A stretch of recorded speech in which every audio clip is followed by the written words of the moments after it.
All right, and welcome back. We have as my special guest Laurie Cardoza Moore. She's the founder and the president of Proclaiming Justice to the Nations, or as we all more commonly refer to it, PJNT. And Laurie is a champion for kids and for parents. And boy, Laurie, these are some tough times to be a champion for that group.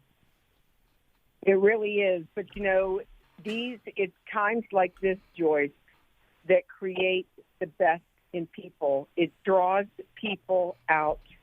And people who typically do not get involved in politics, do not get involved in these issues, are now coming to the forefront.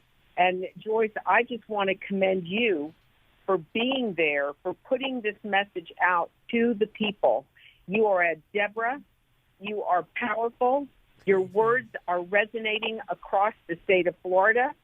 And it is critically important that we, the people, mobilize on the local level in our local communities to take back local control of our schools, our children's education, and our communities. Because Absolutely. We are facing threats, not just on the local level, but even up to the World Health Organization. I'm sure you've heard. Our sovereignty now as states is being challenged because of the policies of this administration. They are indoctrinating our children with the same type of garbage.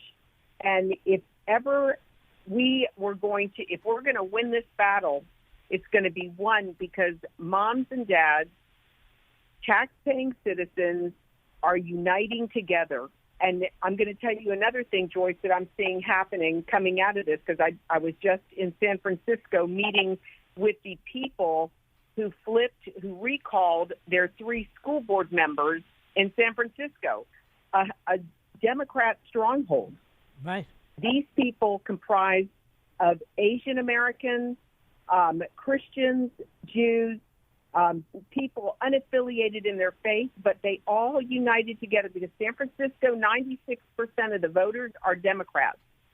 But there were conservatives and liberals within this group in San Francisco. They worked together to recall those 3 school board members because they were upset when they found out that these school board members during COVID only cared about changing the name of the schools from George Washington and Abraham Lincoln to George Floyd. And not only that, these parents are outraged because their children are being discriminated against. We see that with the Asian population in the community. And the other thing, which is really telling, this is the high-tech industry capital of the country. Right. And they are outraged that their children are being forced to spend so much time on technology. They see the indoctrination that is going on, and I'm telling you, this is what united us.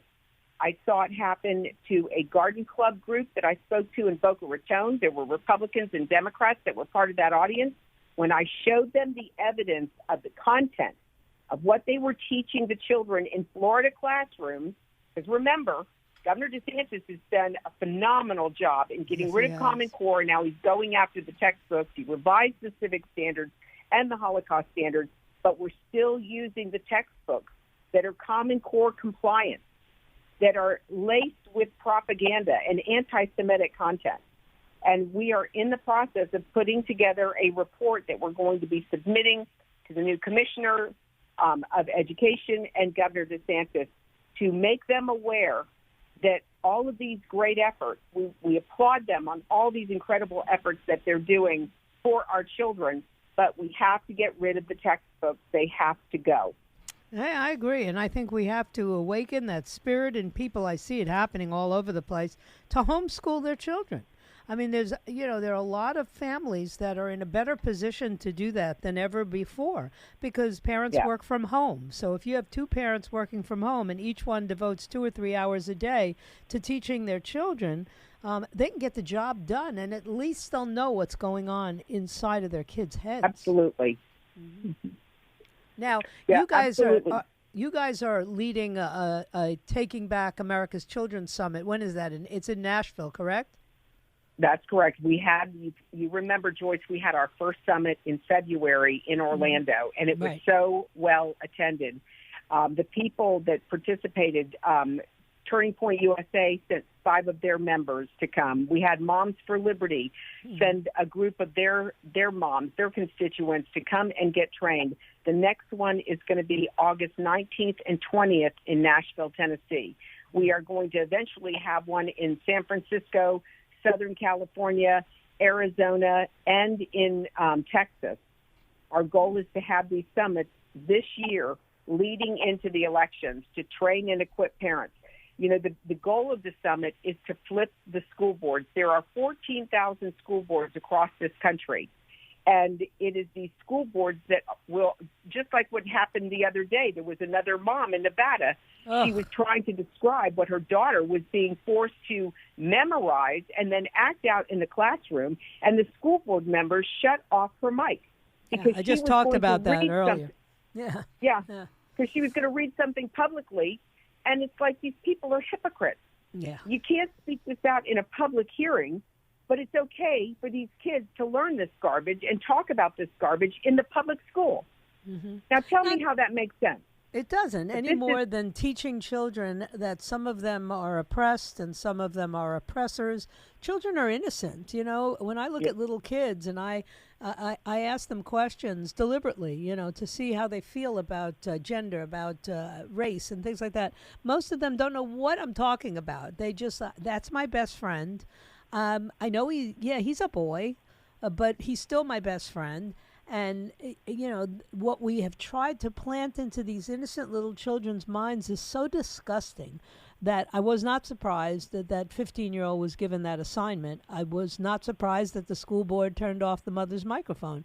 But I'll tell you what I am surprised at. I'm surprised that more parents aren't out there and up in arms, particularly minority parents. You know, I'm Hispanic and, you know, I'm married to an African-American, and it's our kids who are getting the short end of this deal because the parents don't show up and the parents are afraid to speak out. And we have to mobilize them. We really do. Well, one of the reasons why people, Joyce, as you well articulated, the reason why people are afraid to speak out is because we have people like A.G. Garland, who is investigating parents. He's got his FBI investigating parents and citizens who go to school board meetings and threatening them. And so parents are intimidated, and that's why our summit is so important, because at the summit, we bring in legal counsel. We tell people, if you're going to take on your school board, you need to know who the attorney is in your community that's going to have your back in the event anything happens.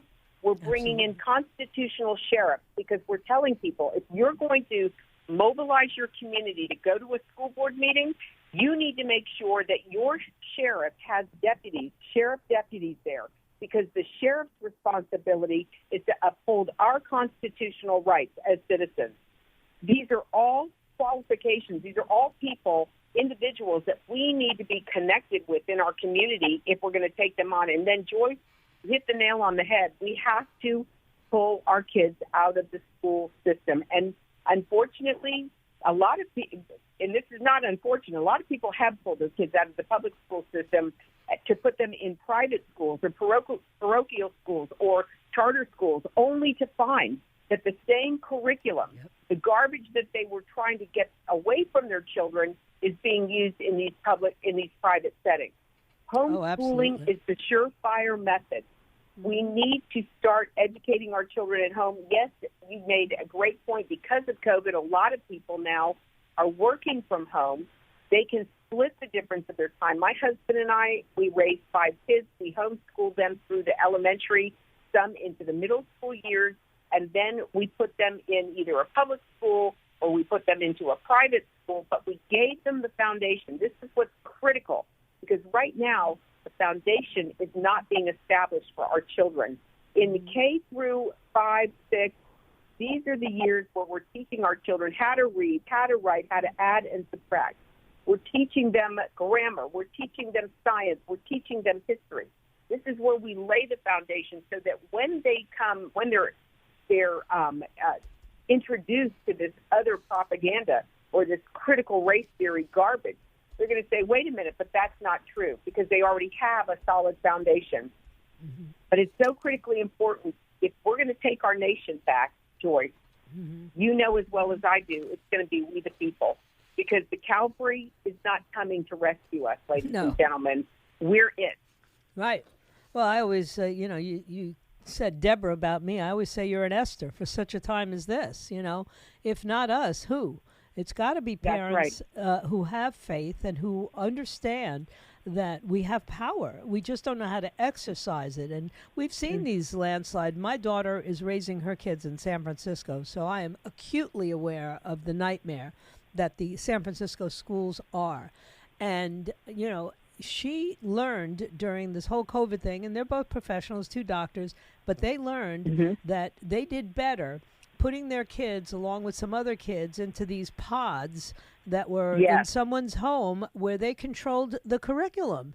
And, all of a sudden we have kids reading 3 grades above their reading level instead of what I see coming out of Broward County public schools where they're lucky if in high school they can read at a 4th grade level. Yeah, it's true. Broward County used to be one of the best school systems in the state. I graduated. I went through the school system in Broward and both of my kids. Counties. Yeah. But unfortunately, they've lost their way, and that's why this homeschool conference. If there's anyone who's listening to the show, that's this next weekend, right? It's next weekend. We're going to be there. We're going to have a booth. I would encourage the listeners to go and at least attend the conference, learn and look and see what other parents and citizens are doing to educate our children, to save our country, to teach our children about the truth. Because I've said many, many times, we used to be raised as... Whoop. Did we lose Laurie? Okay. All right. Well, we lost Laurie, and she was probably going to make a very good point, but I can make that point. For any concerned parents out there, head up to this homeschooling conference this weekend in Orlando, and even more importantly, the midterm elections can't come soon enough. Don't forget, Dan Bongino coming up at 1 o'clock, Ben Shapiro at 4, and Jen and Bill will be back tomorrow morning at 5:30. For now, stay right where you are.